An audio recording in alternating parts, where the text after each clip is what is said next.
are interviewing for a project management role or a related role like project coordinator, project engineer, or project analyst, this video will walk you through the most common project manager interview pitfalls and how to avoid making these common interview mistakes as you prepare for your project manager interviews. If you found this video, it's probably one of a dozen or more videos that are teaching you how to ace a project management interview. What makes my videos different is that I'm actually a project management professional. Yep, I have a PMP. Yep, I've been an actual project manager for hardware and software projects for over 10 years. I use the exact same tips I'll share with you today to land a program management job at Google, and you can use these tips to land your dream project management job too. Stay tuned to the end of this video and hear me do a funny improv skit of how someone could do all these tips wrong in one quick interview. Welcome to the Pocketboard channel, where accomplished industry mentors share their hard-earned lessons learned, guidance, and mentoring tips to help you navigate your current professional goals. My name is Erika, and I'm a former Google hiring manager and an interview coach. Landing my dream job at Google almost 10 years ago changed the entire trajectory of my career, and I mentor people to help them land their dream jobs because I know how life-changing the right job can be. As an interviewer, I've been on the other side of the table at least 1,000 times. I've learned what works and what doesn't work when it comes to acing job interviews, in particular, project management job interviews. I myself have hired dozens of project managers and project coordinators and program managers using the exact same advice I'll give you today. I've mentored and interview prepped almost 100 people who've gone on to land their dream jobs at top-tier companies, including the super tough FANG companies. The first pitfall that we'll discuss today is when candidates flub the "tell me about yourself" question. This is the most common interview question of all time. More than 80% of interviews involve this question, so it's generally a handy thing to know how to answer well. It also works in elevators, at dinner parties, and at networking events, so you'll definitely want to get good at answering this question. The first mistake people make when answering the "tell me about yourself" question is talking about themselves from a personal lens. Their hobbies, their families, where they're from, some of their personal values.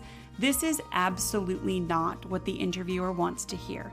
They want you to give a speed tour of your career to date and why you're interested in this role and this company. The second mistake that people make when answering the "tell me about yourself" question is taking too long.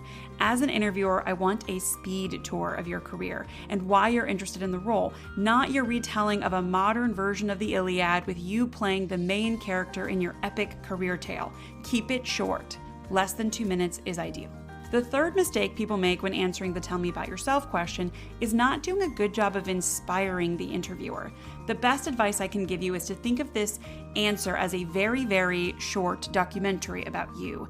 We've all watched snoozer documentaries where the images are dry, the voiceover is boring, and there's no creativity in the narration. Then we've all watched Planet Earth and other fabulous documentaries. You want to be Planet Earth. So, make sure you tell a story that's interesting. One tip that I have for you is that at each shift you've made in your career, talk about those shifts as an accretive step that touches upon your intellectual interests or passions. For example, I then made the decision to move from X to Y because I was curious about how I could improve in Z. I have an entire full-length video on how to answer the "tell me about yourself" question, and I've linked it above so you can open it in a separate tab and watch it after you finish this video. The second project manager interview pitfall is not doing your research. If you've watched any of my other interviewing tips videos, you know this is a huge pet peeve of mine because it's so easy to do basic research on the role, the company, the industry, and your interviewers. The first mistake people make is not researching and knowing everything published about the role. You need to know that job description forward and backward, folks. It's right there. Learn it. You need to map the words and phrases in the job description to your own resume so that you can reference your experience vis-a-vis the job requirements. And then in the interview, you can actually use their own words from the job description and their phrases as you answer questions or describe your past work. This will not only impress your interviewers, it subconsciously reinforces your fit for the role. The second mistake that people make is not knowing anything about the industry. This can feel like a huge task because industries are large, so I recommend focusing on 2 research areas. First, understand the key players in the industry. What are they doing? What are their strengths? And what future work have they shared publicly? Second, you need to know about some key trends that are likely to impact this industry, and you need to formulate some opinions about how those trends will impact the industry in the next 3 to 5 or 5 to 10 years. For example, if you're interviewing in the fintech industry, you better know something about cryptocurrency and be prepared to make an assertion about how crypto is going to change fintech. The third mistake people make is not doing research on the company. This one is really egregious to me because most companies have a public-facing page with a series of press releases, and it couldn't be easier to do that research. So at a minimum, you need to know the following things about the company you're interviewing with. First, what they sell. Second, to whom they sell those things. Third, their core competencies and strengths. And fourth, their main competitors. The best way to avoid this common interview mistake is to do your research. I have quite a few videos that discuss how to do research, and I've linked the best one to start with, so you can open it in a separate tab now and then watch it after you finish this video. Doing your research has a very high ROI in job interviews, since many candidates don't do this, so do it and you will stand out. Our third common interview mistake is all about EQ. Mirroring is the psychological phenomenon of unconsciously imitating the gestures, speech patterns, or attitudes of another person. Mirroring tends to occur unconsciously when we're in social situations with people we really like. So doing it in interviews will subconsciously cue your interviewer to feel closer and more comfortable with you. Experienced interviewers often mirror and make candidates more comfortable, but I'm going to teach you how to do it the other way around, and you can subconsciously make your interviewer like you more. I'm going to teach you how to mirror for body language. So body language is like any other love language, and people tend to use body language that they themselves respond well to.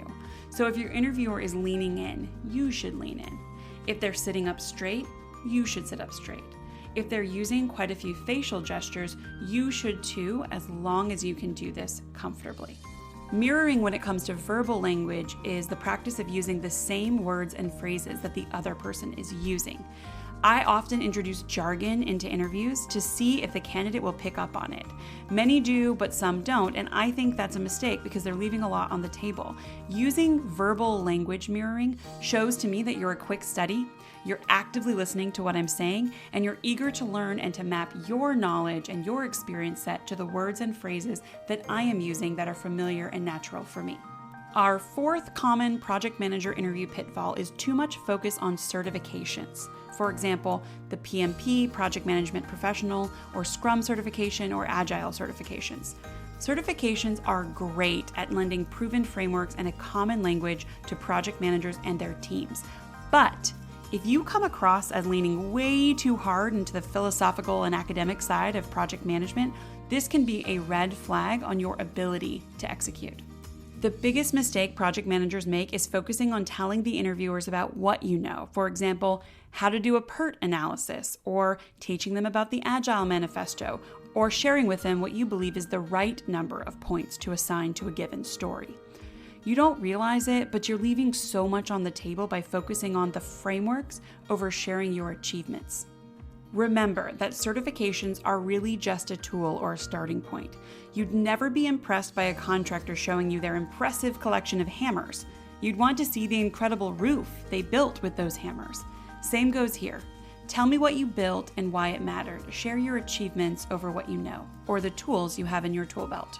Our fifth common project manager interview pitfall is coming across as a process person. This goes hand in hand with our last pitfall, too much focus on certifications, because these pitfalls both raise red flags on your ability and interest in executing and delivering. Process people are those people in an organization who get more joy from writing down how something should be done than from actually doing that something. Process people are common in bureaucratic organizations, and most innovative companies see these people kind of like vampires, and they will actively throw garlic to keep you away if you come across as a process person in your interviews. The first common mistake I hear is project managers whose solutions always start with building a repeatable process to solve a problem, rather than solving that problem once, twice, 3 times, and then building a tailored process that addresses this repeated issue in a way that takes into account all of the different ways that the issue may show itself. The second common mistake is only bringing up solutions that involve processes that you learned or implemented at your last company. You want to come across as a first principles thinker, someone who solves the exact issue at this company using ground truths, rather than someone who is an uncreative or lazy thinker who wants to just rinse and repeat what you did at your last company.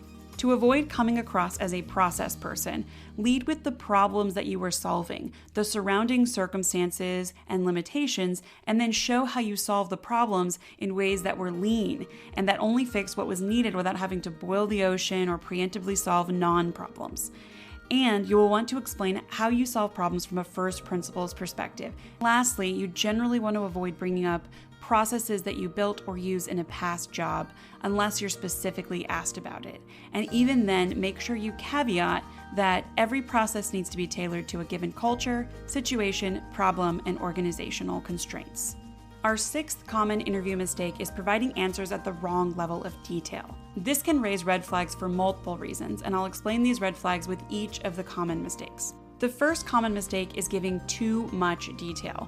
This is a common issue for people who are truly on the ground solving problems day by day because they know all the nitty-gritty details. When candidates provide too much detail and use esoteric language or overly technical jargon in an interview, it raises a red flag for me because I can't tell if they know how to zoom out and see the forest through the trees, and I worry that they won't be able to communicate at the right level of detail in a work setting. The second common mistake is giving too little detail. This issue is common for more senior leaders who are no longer involved in the day-to-day work, and doubly so for leaders who work at large, bureaucratic organizations. When candidates can't provide details that demonstrate their understanding and involvement in the scenarios they're describing in their interviews, it's a red flag for their level of engagement in their role. One way to gauge if you're on the too much detail or too little detail side of the house is to do one of the behavioral practice questions in the video linked above. It should take you about 5 minutes to answer a behavioral question thoroughly using the improved STAR method. If you finish your answer in less than 2 minutes, you're likely in the too little detail camp. You need to take a walk down memory lane, which is a technique I share in the video. This will allow you to recall the details and specifics of that project. For any project you bring up as a behavioral interview question answer, you need to know why that project came to exist, how you got involved, what were the key metrics, what went well, what went wrong, who else was involved, what were some of the interpersonal dynamics of the project, and eventually, how the project went according to the metrics.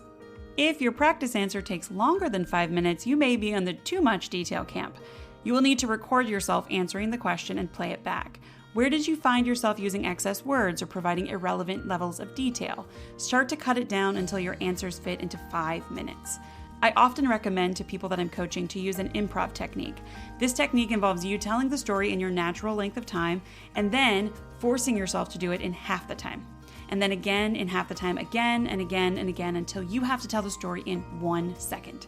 This technique is highly instructive and powerful. You need to record yourself doing it and watch yourself back. Our penultimate common interview mistake is bringing up drama and/or bias in your interviews. As people, we all have biases and we don't want to bring them into the interview process. And as project managers, we get to experience lots of highs and lows, risks and issues, escalations and excitement over the course of our projects, and that comes with a certain amount of drama, none of which is relevant to bring to an interview setting. Never, never, never, never, never, never talk poorly about someone you worked with in any capacity. This also includes people you've worked for and companies you've worked for. Psychology is very clear on this topic. People like people who are positive, so you never want to come across as negative, judgmental, or cynical in an interview. Gender bias is something that comes across in subtle ways in interviews. You should generally avoid labeling people with their names or genders when you're telling stories about the past. Rather, focus on labeling each person with their role on the team and use neutral pronouns, they, them, their. When you're speaking about a hypothetical person, use neutral pronouns and never assume that the person is a she or a he based on the role. I see this most commonly with technical folks where their assumption is always that the technical person is a him, and with recruiting or executive assistants where the assumption is that it's a her. This is a big no-no and it does not fly. To recap, you want to speak positively about every person and company you've ever worked for. You can find something positive even if it's hard. Avoid using the names or genders of colleagues, past or hypothetical, and instead refer to people by the roles they held and use the neutral pronouns they, them, and their. Our final common interview mistake is not asking questions to your interviewer or asking bad questions. Questions in an interview serve so many purposes for your case as a candidate and also provide rich signals for your interviewer. You want to use these moments wisely to demonstrate that you are prepared, growth-minded and curious, and engaged in the interview and interested in this job. Nothing unhinges me in an interview like a blank stare from a candidate. Like, really? You can't think of a single question to ask about the company, the role, the industry, or even about me, my role as your interviewer, anything I've asked you? Pass. I have never moved a candidate forward who didn't ask at least one question. This is a big deal. Bad questions are still better than no questions, but they can call into question your judgment, which is something you don't want in an interview. You want to ask thoughtful, useful questions. I covered 3 of the worst questions I've ever been asked in an interview in the video linked above. You can open it for a laugh, but also to make sure that it's not you in your next interview. To avoid this common interview pitfall, all you need to do is do your research and ask thoughtful questions that will actually render for you useful information. I linked a video above that goes into all the details on how to design and formulate questions that will not only get you great information, but will definitely help you stand out from other candidates.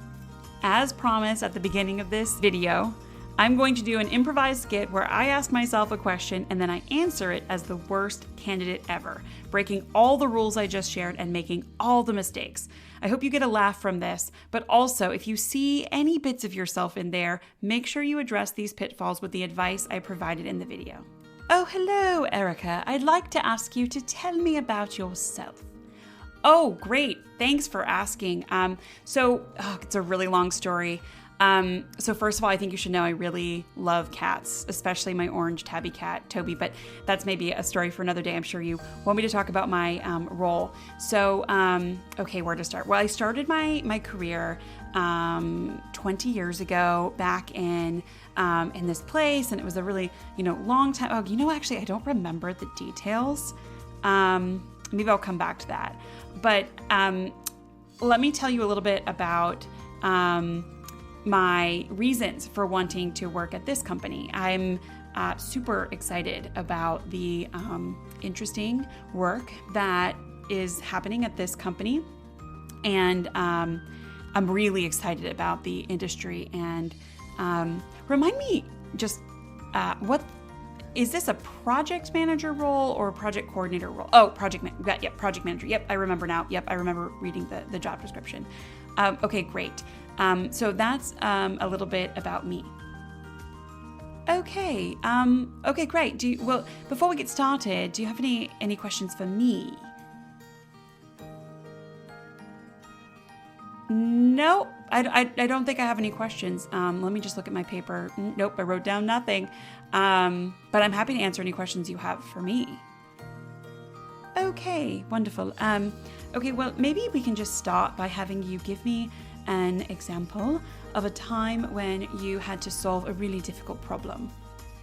Oh, great. Yeah, I have to solve problems all the time. In fact, a lot of them tend to be people problems, but let me just start with one that was recent. So I was working on this project and we had this thing pop up, an issue, a bug in the software code. And I wasn't super involved in the details of the bug itself, but I knew that the solution was going to be to implement more code review practices. So I went straight into it, did research on the internet, talked to people at my last company. We had a bug review, a code review process at my last company. So I just asked if my coworker could just slip me over that diagram. And so that way I could, reduce the amount of time it would take me to implement this new process to improve our code. I hope I'm not giving too many details here. But it ended up being really difficult to implement this process.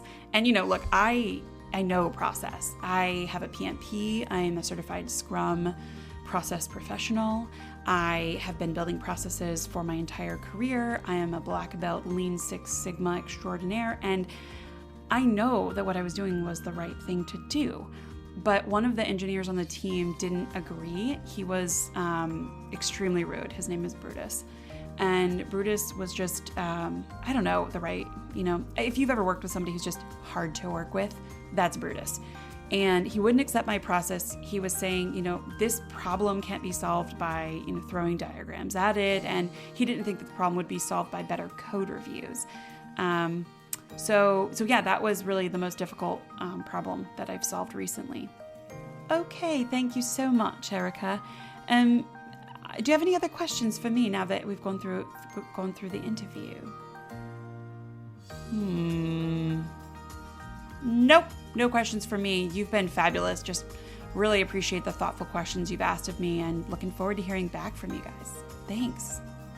All right, so I'd love to see some comments below with some follow-up ideas, feedback, or questions you have about the information I shared in this video. I will personally review the first 20 questions posted in the comments below. I will provide thoughts and feedback that will help you ace your next project manager interview. If you want me or other Pocketboard mentors to create more helpful videos, subscribe to this channel. To get new mentoring tips faster, make sure you ring the bell and you'll get notified every time we publish new videos. Please drop a comment in this video and tell us what mentoring tips or skills you want us to cover in our next video. I'm Erika G, and you can find me on Pocketboard if you'd like one-on-one mentorship and coaching.